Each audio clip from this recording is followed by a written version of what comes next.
Atomic structure के कुछ numerical हम लोग देख रहे हैं। उसमें फर्स्ट नंबर हम लोग बात कर रहे हैं कि बोर्स की पोस्टुलेट और डी ब्रोगली की इक्वेशन को हम लोग कंबाइन करेंगे। बोर की सेकंड नंबर पोस्टुलेट हम लोगों को मालूम है mv r equal nh upon 2 पाई। मैं काम करता हूं 2 पाई को उठा के यहां ले आता हूं, mv को यहां ले आता हूं, तो mv यहां आ गया 2 पाई, यहां आ गया 2 pi r equal nh upon mv। ये equation number first. According to de Broglie equation हम लोगों को डी ब्रोगली इक्वेशन पता है और वो इक्वेशन है lambda equal h upon mv। अब मैं इक्वेशन फर्स्ट एंड सेकंड से एक नई इक्वेशन निकाल रहा हूं, तो फर्स्ट एंड सेकंड को हमने कंबाइन किया तो h upon mv h upon mv। तो इसका मीनिंग ये हुआ h अपॉन mv के स्थान पर लैम्डा आ सकता है। तो यहां अपना एक फॉर्मूला बन गया और ये फॉर्मूला बन गया 2 pi r equal n lambda. तो यहां पर ये फॉर्मूला बन गया। 2 पाई क्या होता है वो हम सभी को मालूम है कि 2 पाई r क्या होता है, इसको आप लोग बोलते हैं सर्क्यूफेरेंस। तो 2 पाई r जो होता है वो हो गया अपना सर्क्यूफेरेंस। तो 2 पाई r को हम लोग लिखेंगे यहां पर सर्क्यूफेरेंस। तो ये हम लोग बोल सकते हैं कि सर्क्यूफेरेंस जो है एटम जो है उस एटम की सर्क्यूफेरेंस के अंदर लैम्डा जो है वो रिवॉल्विंग, इसका मतलब लैम्डा जो एक इलेक्ट्रॉन जो होगा वो इलेक्ट्रॉन इस 2 पाई r अर्थात सर्क्यूफेरेंस के अंदर ही रिवॉल्विंग करता रहेगा। तो हम यहां पर ये बात कर रहे हैं कि ये 2 पाई r हो गया, ये एटम हो गया, उसका सर्क्यूफेरेंस हो गया 2 पाई r, और इलेक्ट्रॉन जो है वो लैम्डा की फॉर्म में, ये लैम्डा हुआ, और कितने लैम्डा, n लैम्डा। n का मतलब हुआ मल्टीपल। तो यहां पर खूब सारे लैम्डा जो होंगे अर्थात वेव जो होगी वो वेव सिर्फ रिलेटेड किससे होगी, वो सर्क्यूफेरेंस के अंदर। तो हम यहां पर ये बात बोल सकते हैं कि इलेक्ट्रॉन जो एक वेव की फॉर्म के अंदर होगा और वो वेव जो होगा वो सिर्फ एक एटम की सर्क्यूफेरेंस से ही रिलेटेड होगी, उससे बाहर नहीं होगी। तो ये हमने एक रिलेशन निकाला है बोर पोस्टुलेट और डी ब्रोगली के बीच में, हमने एक पोस्टुलेट एक रिलेशन निकाला है। नेक्स्ट न्यूमेरिकल की ओर हम लोग आगे बढ़ते हैं। नेक्स्ट न्यूमेरिकल आपको यूं दिया गया है कि एक मान लेते हैं कि यहां पर एक ट्यूब है और ये ट्यूब जो है वो 20 सेंटीमीटर लेंथ की एक ट्यूब है, 20 सेंटीमीटर की एक ट्यूब है, और फिर आपको ये बोला गया कि इसके अंदर एटम रखा गया है। ये एटम इसके अंदर रख दिया हमने, इसके अंदर हम 1 बाई 1 टच करते हुए एटम रखेंगे, और इस एटम का डायमीटर जो दिया है, इस एटम का डायमीटर आपको दे रखा है 0.15 नैनोमीटर। 0.15 नैनोमीटर डायमीटर का एक एटम रखा है। यही सेम एटम हम यहां पर टच करते हुए रखेंगे। आपको यह बताना है कि इस ट्यूब के अंदर मतलब 20 सेंटीमीटर की लेंथ के अंदर कितने एटम आ जाएंगे। Calculate numbers of atoms. हमें यहां पर नंबर्स ऑफ एटम को कैलकुलेट करना है। एक सिंपल सी बात है, अगर मैं आपको ये बोल दूं कि यहां जो एटम है वो एटम मान लेते हैं, अपन सपोज कर लेते हैं कि वो एटम 20 सेंटीमीटर का है, उसका डायमीटर मान लो, इसका डायमीटर 20 सेंटीमीटर का है, तो 20 सेंटीमीटर के ऐसे एटम कितने आ जाएंगे, तो आप सिंपल सा बताएंगे कि इसमें 10 एटम आ जाएंगे। आप यही करेंगे, 20 के अंदर 2 सेंटीमीटर का डिवाइड कर देंगे, तो आप कहेंगे यहां पर इसके अंदर 10 एटम आ जाएंगे। वही ठीक बात यहां पर है। यहां पर वो सेंटीमीटर ना बोलकर नैनोमीटर दिया है, तो हम यहां पर बता सकते हैं कि नंबर्स ऑफ एटम कितने हो जाएंगे। तो सबसे पहले आप एक काम करें, डायमीटर जो नैनोमीटर है इसको आप लोग सेंटीमीटर में कन्वर्ट करें। तो यहां लिखेंगे हम लोग डायमीटर ऑफ एटम। वो कितना दे रखा, वो दे रखा 0.15 नैनोमीटर। इस नैनोमीटर को उड़ा दो और सेंटीमीटर के अंदर ले आओ। जब मैं सेंटीमीटर के अंदर लाऊंगा तो ये वैल्यू होगी 0.15 मल्टीप्लाई नैनोमीटर उड़ा दो 10⁻⁷ सेंटीमीटर। सेंटीमीटर में लाना है। नैनोमीटर को उड़ाओगे तो 10⁻⁷ सेंटीमीटर। और अगर यही मीटर के अंदर लाता तो मैं 10 की पावर 10 की पावर -9 मीटर लिखता, बट मुझे यहां पर मीटर के अंदर नहीं लाना है, मुझे सेंटीमीटर के अंदर लाना है, क्योंकि ट्यूब जो है उसकी लेंथ भी सेंटीमीटर के अंदर है। अब आप लोग मुझे सिंपल सी बात कहोगे कि 20 के अंदर इसका डिवाइड कर दो, 2 नंबर्स ऑफ एटम निकल जाएंगे। तो यहां पर अपना यही हुआ numbers of atom, numbers of atoms equal क्या हुआ, तो आप बोलेंगे लेंथ ऑफ ट्यूब कितनी है, तो यहां लिखना पड़ेगा लेंथ ऑफ ट्यूब वो कितनी है अपॉन, फिर आप लोग यहां पर बोलेंगे डायमीटर कितना है, इसका डायमीटर कितना है, तो डायमीटर ऑफ एटम, तो ये लिखेंगे डायमीटर ऑफ एटम्स, एटम जो उसका डायमीटर कितना है, तो लेंथ आप लोगों ने बताई यहां पर 20 सेंटीमीटर अपॉन डायमीटर कितना है 0.15 मल्टीप्लाई 10 की पावर -7 सेंटीमीटर। इसको अब आप लोग कैलकुलेट करेंगे, सेंटीमीटर से सेंटीमीटर कैलकुलेट किया, और अब जब आप लोग यहां पर कैलकुलेट करेंगे तो वो आ जाएगा नंबर्स ऑफ एटम्स। तो सिंपल सी बात है, कुछ भी बड़ी बात नहीं है। 20 सेंटीमीटर लेंथ है, लेंथ के अंदर इस एटम का जो डायमीटर है उसका डिवाइड कर देना। अब डायमीटर नैनोमीटर के अंदर दे रखा है तो आप उसको सेंटीमीटर में कन्वर्ट कर दे, तो ये हो जाएगा अपना नंबर्स ऑफ एटम। अपन लोग कैसे कैलकुलेट करेंगे, ठीक इसी प्रकार एक न्यूमेरिकल, नेक्स्ट न्यूमेरिकल भी ठीक ऐसा ही है। उस न्यूमेरिकल के अंदर क्या है, आपको नंबर्स ऑफ एटम्स दे दिए गए, नंबर्स ऑफ एटम दिया गया, लेंथ ऑफ ट्यूब भी दे रखी है, लेंथ ऑफ ट्यूब भी दे रखी है, ये वैल्यू आपको दे रखी है, ये वैल्यू दे रखी है, डायमीटर ऑफ एटम आपसे पूछ लिया गया, तो आप डायमीटर ऑफ एटम निकाल लें। तो नेक्स्ट न्यूमेरिकल के अंदर आपसे दो चीज पूछी गई है, डायमीटर ऑफ एटम और रेडियस ऑफ एटम। तो आपको ये वैल्यू दे रखी है, नंबर्स ऑफ एटम आपको दे रखा है, लेंथ ऑफ ट्यूब आपको दे रखी है, ये वैल्यू रखेंगे, डायमीटर ऑफ एटम्स आप लोग कैलकुलेट करेंगे, जो डायमीटर ऑफ एटम्स आएगा उसका रेडियस अब निकालनी है, तो डायमीटर का हाफ जो करेंगे वही आपकी रेडियस निकल जाती है। तो ये आपका नेक्स्ट, इसके जस्ट बाद न्यूमेरिकल है जो आप लोग करेंगे। नेक्स्ट न्यूमेरिकल देखें, नेक्स्ट न्यूमेरिकल के अंदर क्या दिया है कि एक पार्टिकल दे रखा आपको, ये एक पार्टिकल दे रखा है और इस पार्टिकल्स में खूब सारे इलेक्ट्रॉन्स हैं। तो आपके पास ये एक पार्टिकल है और इस पार्टिकल का टोटल चार्ज कितना दे रखा है, वो टोटल चार्ज आपको दिया है, वो दे रखा है, इस पूरे पार्टिकल का टोटल चार्ज दिया 2.5 मल्टीप्लाई 10 की पावर -16 कूलम। ये पूरे एक कंप्लीट पार्टिकल जो है उस पार्टिकल पर चार्ज है। इसका मतलब ये हुआ कि इस पार्टिकल के अंदर जितने भी इलेक्ट्रॉन हैं उन सभी इलेक्ट्रॉन का चार्ज है, इन सभी इलेक्ट्रॉनों का चार्ज जो है वो टोटल कितना है 2.5 मल्टीप्लाई 10 की पावर -16 कूलम।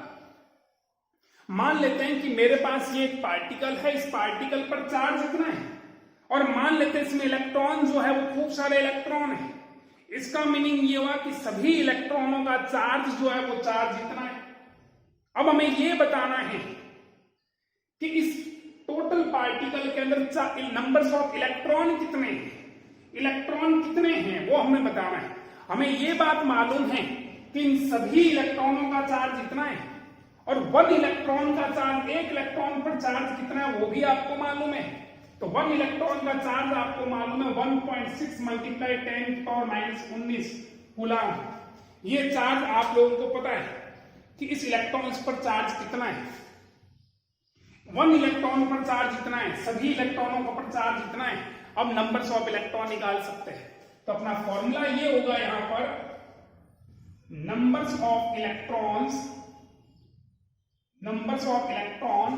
तो आप सबसे पहले ये देखो इस पर टोटल चार्ज कितना है, तो फॉर्मूला बना टोटल चार्ज, टोटल चार्ज कितना है अपॉन, फिर देखो आप लोग 1 इलेक्ट्रॉन, एक इलेक्ट्रॉन का चार्ज कितना है, charge on 1 electron, 1 electron, charge on 1 electron पर कितना है, टोटल चार्ज कितना दे रखा है, टोटल चार्ज आपको दे रखा है 2.5 मल्टीप्लाई 10 की पावर -16 कूलम अपॉन 1 इलेक्ट्रॉन का चार्ज कितना है 1.6 मल्टीप्लाई 10 की पावर -19 कूलम। और कूलॉम से कूलॉम यहां पर गायब हो जाएगा, कैंसिल हो जाएगा। अब आप लोग यहां पर जब कैलकुलेट करेंगे तो वो निकल जाएगा नंबर्स ऑफ इलेक्ट्रॉन्स, कि इसमें इलेक्ट्रॉन्स कितने हैं, ये आप लोगों को देखना है।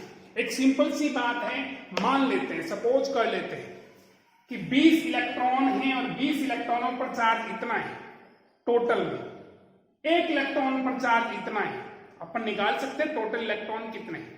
तो टोटल चार्ज कितना है वो आप लोगों को देखना है कि टोटल चार्ज कितना है। टोटल चार्ज में 1 इलेक्ट्रॉन को आप डिवाइड कर दें तो ये आपका एक न्यूमेरिकल हो जाएगा। ठीक ऐसा ही न्यूमेरिकल नेक्स्ट आगे भी है, ठीक यही एक न्यूमेरिकल दिया गया है।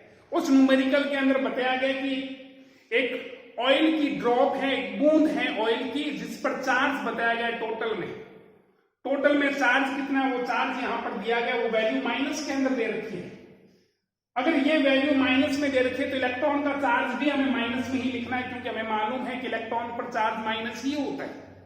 अगर ये वैल्यू माइनस में दे रखी है तो इलेक्ट्रॉन का चार्ज ही आपको माइनस के अंदर लिखना है, और वो नेक्स्ट न्यूमेरिकल अब आप लोग कर लेना।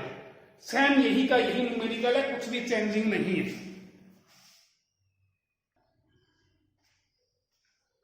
नेक्स्ट न्यूमेरिकल बहुत ज्यादा इंपॉर्टेंट न्यूमेरिकल और बहुत इंटरेस्टिंग न्यूमेरिकल है। इस न्यूमेरिकल के अंदर आपको यह बताया गया कि एक एलिमेंट है, ये एक एलिमेंट है जिसका मास आपको दे रखा है। इसका मास आपको दिया 81, इसका मास 81 दिया है। फिर यह बोला गया है कि इसके अंदर प्रोटॉन भी है और न्यूट्रॉन भी है, बट प्रोटॉन के मुकाबले में न्यूट्रॉन जो है, न्यूट्रॉन 31 पॉइंट, ये दे रखा है न्यूट्रॉन 31.7% अधिक है। इसका मतलब ये हुआ कि न्यूट्रॉन जो है वो ज्यादा है। न्यूट्रॉन्स की नंबर कितनी है, न्यूट्रॉन्स कितना दे रखा है, प्रोटॉन के मुकाबले में आपको न्यूट्रॉन ज्यादा मिलेगा, वो मिलेगा 31.7%। प्रोटॉन के मुकाबले में न्यूट्रॉन ज्यादा मिलेगा और वो इतना परसेंटेज ज्यादा मिलेगा। अब आप ये बताएं कि ये एलिमेंट कौन सा है, इस एलिमेंट का सिंबल क्या होगा वो हमें बताना है। तो सबसे पहले हम लोग ये पता करेंगे नंबर्स ऑफ प्रोटॉन क्या है। तो हम यहां पर सपोज कर लेते हैं, हमने यहां पर सपोज किया, सपोज नंबर्स ऑफ प्रोटॉन्स, हमने नंबर्स ऑफ प्रोटॉन्स मान लिया x। हमने सपोज कर लिया कि नंबर्स ऑफ प्रोटॉन्स क्या है, x है। फिर हम लोग यहां पता करेंगे नंबर्स ऑफ न्यूट्रॉन्स क्या है। तो नंबर्स ऑफ न्यूट्रॉन्स देखते हैं कितना है। अभी हमने ये पढ़ा कि न्यूट्रॉन जो है वो प्रोटॉन से ज्यादा है, प्रोटॉन का 31.7% है। तो यहां पर प्रोटॉन, न्यूट्रॉन ज्यादा है, न्यूट्रॉन को x मान लें। हम मान लेते हैं कि न्यूट्रॉन भी x है, प्रोटॉन भी x मान लिया मैंने, प्रोटॉन भी x है, न्यूट्रॉन भी x मान लिया।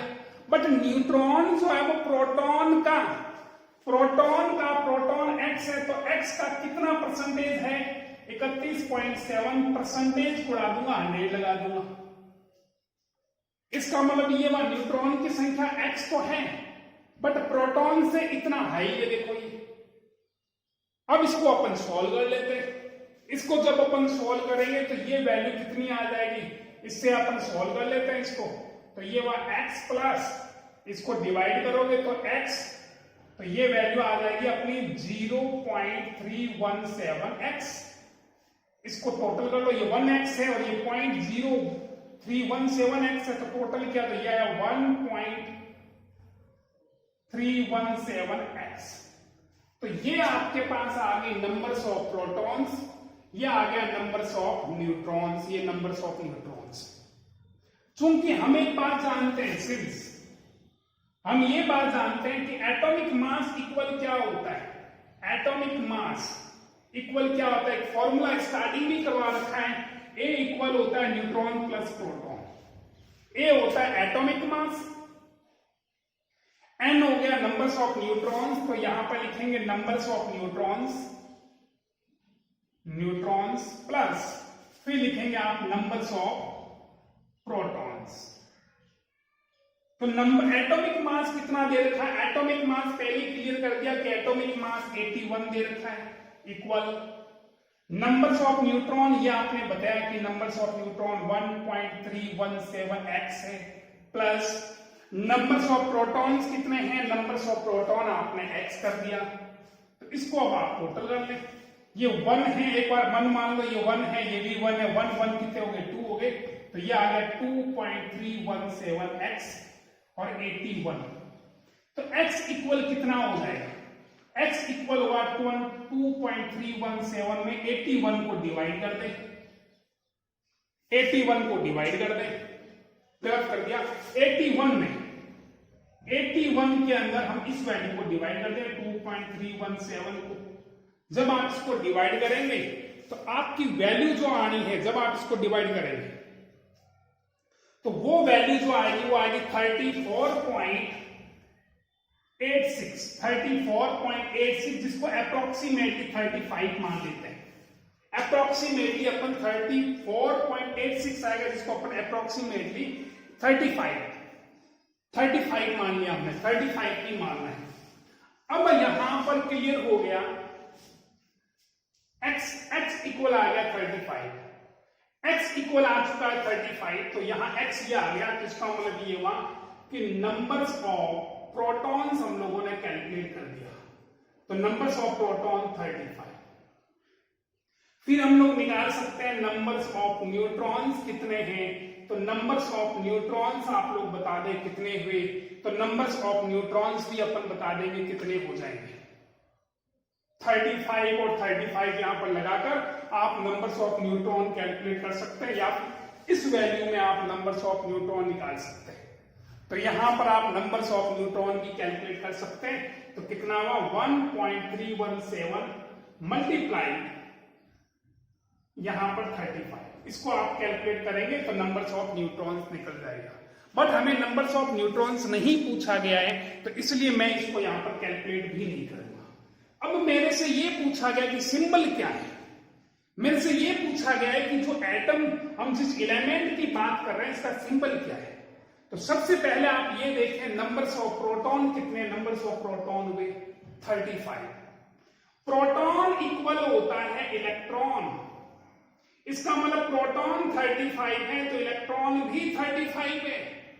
और इलेक्ट्रॉन 35 किसमें होते हैं, इलेक्ट्रॉन 35 किसके हैं, तो जब आप लोग देखेंगे कि 35 जो है वो 35 किसका होगा, तो एटॉमिक नंबर 35 किसका है, एटॉमिक नंबर 35 किसका हुआ, एटॉमिक नंबर 35 होता है ब्रोमीन का, Br, ब्रोमीन का एटॉमिक नंबर 35 होता है।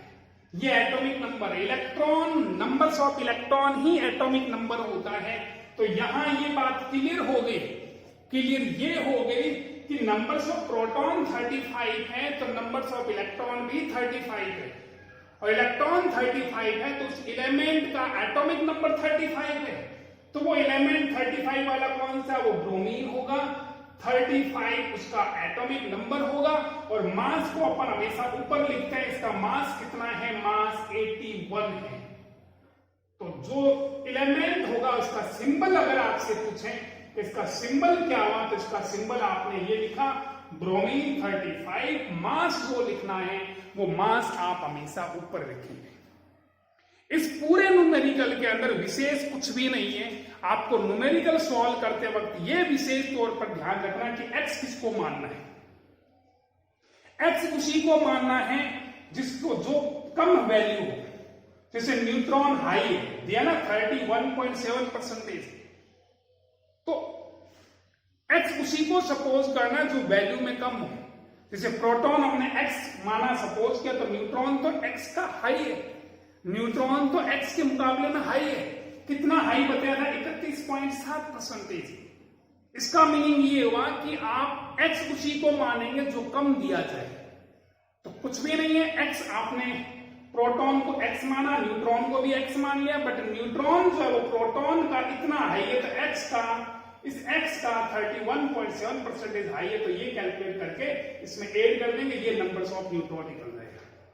आप नंबर्स ऑफ प्रोटॉन और नंबर्स ऑफ न्यूट्रॉन निकालने के बाद टोटल मास देखो, और मास का फॉर्मूला आपको मालूम है, मास का फॉर्मूला क्या है, एटॉमिक एटॉमिक मास ए इक्वल होता है, बता रखा है ए इक्वल होता है न्यूट्रॉन प्लस प्रोटॉन। तो 81 आपको ये दे रखा है, नंबर्स ऑफ न्यूट्रॉन आप यहां नोट कर दें, प्रोटॉन वो नोट कर दें, इसको सॉल्व कर लें, एक्स की वैल्यू आ जाएगी।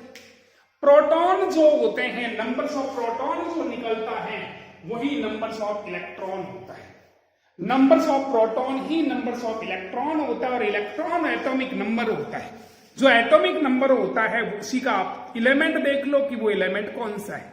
जैसे यहां प्रोटॉन 35 है तो एटॉमिक नंबर भी 35 हुआ, और 35 जो होता है वो ब्रोमीन का होता है।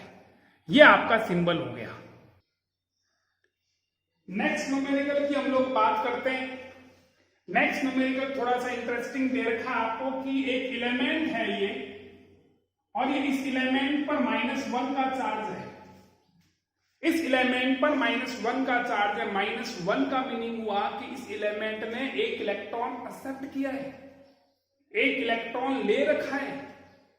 जनरली यही होता है कि इलेक्ट्रॉन और प्रोटॉन हमेशा इक्वल होता है।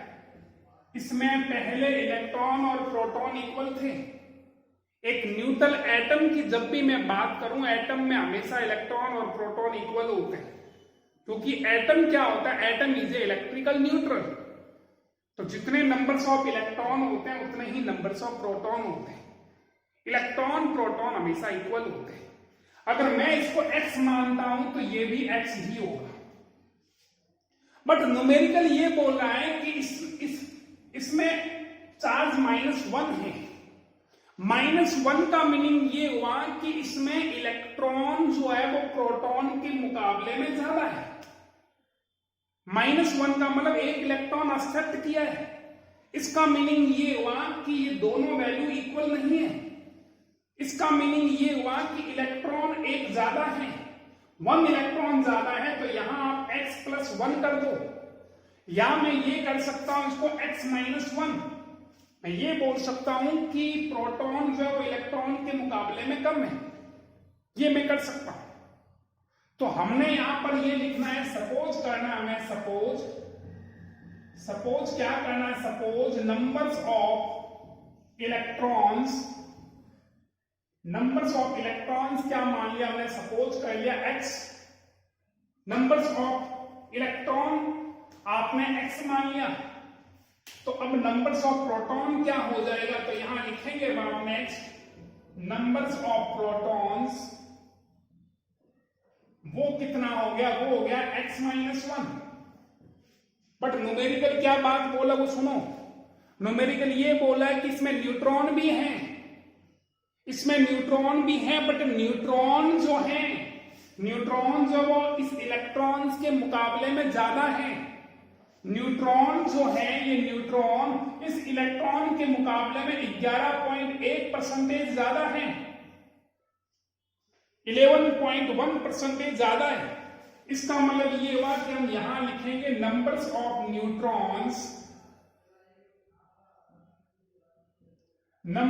न्यूट्रॉन्स इक्वल क्या हुआ, तो मैंने आपको पहले बोला इसको भी x मानना है, इसको भी x मानना है, नंबर्स ऑफ न्यूट्रॉन भी x मानना है, न्यूट्रॉन भी x मानना है, तीनों x।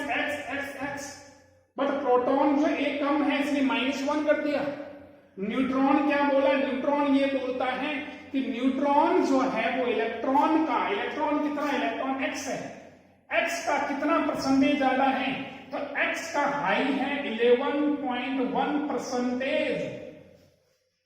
इसको अब आप सोल्व कर लो। इसको जब आप सोल्व करेंगे तो x प्लस, इसको जब आप सोल्व करेंगे 0.11 x आ गया। इसको टोटल लगा दें तो ये आ गया 1, और ये भी हुआ तो 1.111 x। ये नंबर्स ऑफ न्यूट्रॉन, और ये नंबर्स ऑफ प्रोटॉन, ये नंबर्स ऑफ इलेक्ट्रॉन। अब वही फॉर्मूला जो हम लोग बात कर रहे थे, हमें मालूम है सिंस A इक्वल होता है n+p, A इक्वल होता है n+p। A जो दे रखा है इसमें, A दे रखा है आपको, एटॉमिक मास दे रखा है 37। न्यूमेरिकल के अंदर मैंने अपनी मर्जी से नहीं लिखा, न्यूमेरिकल के अंदर 37 दे रखा है, तो 37 इसका मास हो गया। तो यहां A जो दे रखा है 37 इक्वल नंबर्स ऑफ न्यूट्रॉन, ये आपके सामने है 1.111 x plus numbers of proton ये आपके सामने दे रखा है, नंबर्स ऑफ प्रोटॉन कितने हुए x-1। इसको अब अपन सोल्व कर लेते हैं। किसको सोल्व करें? तो इसको जब अपन सोल्व करते हैं तो एक काम करते हैं, -1 को मैं इधर भेज देता हूं, -1 को इधर भेजते, ये प्लस में आ गया, माइनस से प्लस हो गया, तो ये आ गया 38 इक्वल, और इसको आप जैसे ही सोल्व करेंगे तो ये आ गया 2.111x। अब x इक्वल कैलकुलेट कर दो, x इक्वल कितना हुआ, तो x इक्वल कितना हो जाएगा, x इक्वल, तो x इक्वल हो जाएगा 38/2.111। इसको जब आप लोग सॉल्व करेंगे, जब हम इसको सॉल्व करेंगे तो अपना आंसर कितना आएगा, वो आएगा 18.0